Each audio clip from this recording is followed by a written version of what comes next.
let me down. Let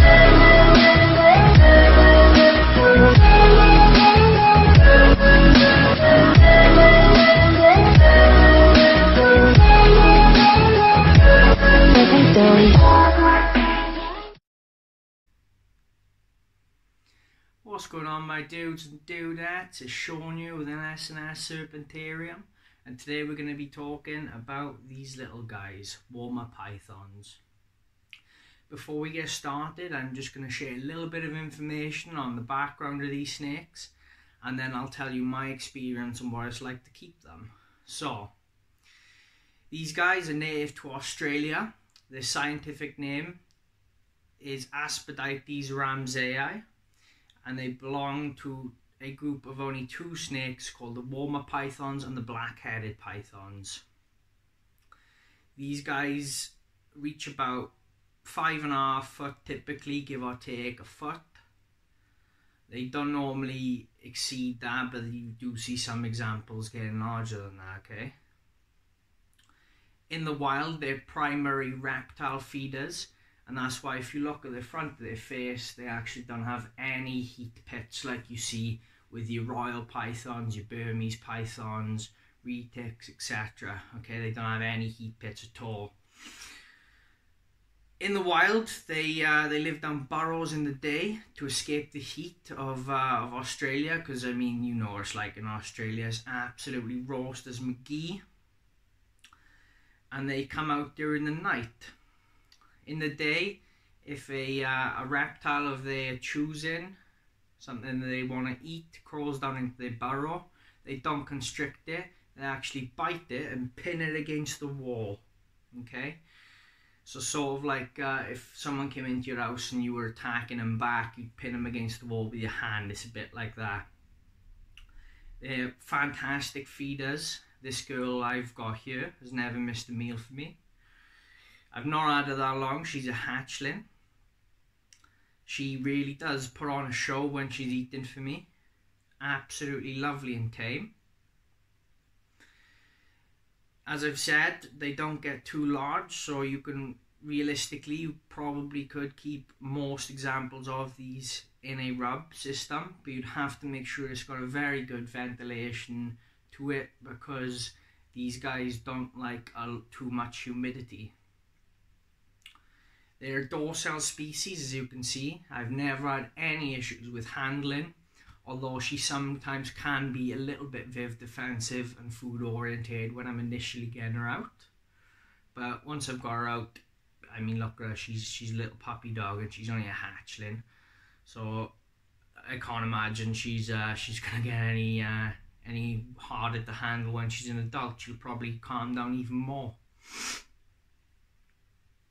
Yeah, so once they're an adult, I would recommend keeping them in a vivarium, purely because you've got that better airflow. It can keep the humidity a little bit lower, and it's just going to be better for the snake because, as I say, they don't like high humidity. They shed their skin at nominal humidity, so that's another great thing. You don't have to worry about that. And because you don't have to worry about the humidity at all, you don't have to worry about RI, okay, which is amazing. That's why I would put these in a beginner snake bracket. But I find that not many beginners actually get them because they're expensive, for one thing, in the UK. This girl cost me about £200 and I had a very good deal on her. They normally sell for anywhere between £350 to £500, depending on where you go.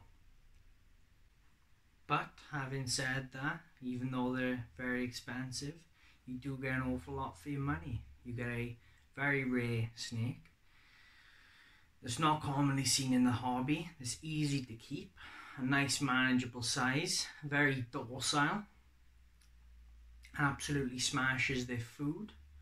And they're very long-lived as well, like most snakes. You can expect to have these for 25 years. So you can get an awful lot of enjoyment out of them in that space of time. So if you think about it, really, I mean, most people would happily pay £500 or plus for a dog. and this will live twice as long as a dog, easily twice as long. And it's much less common than a dog, so if you look at it that way, really it is actually quite good value for money, in my opinion. And obviously you don't have to take these for a walk or anything, which is just awesome. You can leave them alone if you choose to. Snakes prefer to be left alone, but if you want to get them out, then they'll come out. It's no issue. So unlike your furry pets as well, guys, you don't need to worry about getting a pet sitter if you're going away for a week. It's not that big of a deal as long as you set up his pucker and they've got water. You just give them a rodent before you go, fill up their water bowl, come back, and they'll be happy as Larry. So with that being said, I'll give you some close-up shots of her. We'll talk about heat and how to manage this setup a little bit more in depth, and then we'll cut the video there. Alright, so the Woma python will see you in a minute, and I'll talk to you in a minute. There we go, there she is. I'll just leave her do her own thing in the passage here. As you can see, she moves around sort of like a sidewinder. That's because in nature, when they're moving around in the day, occasionally they try to not touch the floor, touch as little as the floor as possible.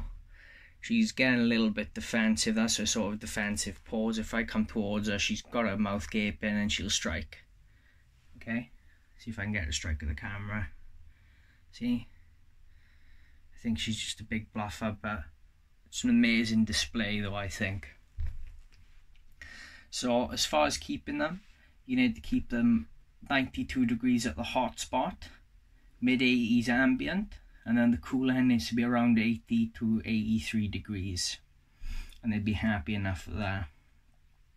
As I said earlier, plenty of airflow, and these guys will thank you for it because they don't like too much humidity.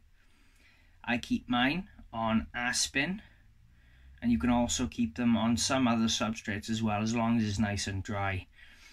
And you sort of manage it when you're feeding, that you dry off your rodent so that you don't get too much substrate sticking to the rodent and giving the snake too many issues. So I don't want to let her bite me because she's so small. It could actually end up hurting her more than it's going to hurt me, but she's actually never struck me, so I'd be fairly confident that she's not going to. It's just because she's in a new environment, then I don't want to upset her too much. So with that being said, fresh water needs to be offered at all times with any snake, okay? These guys are no exception.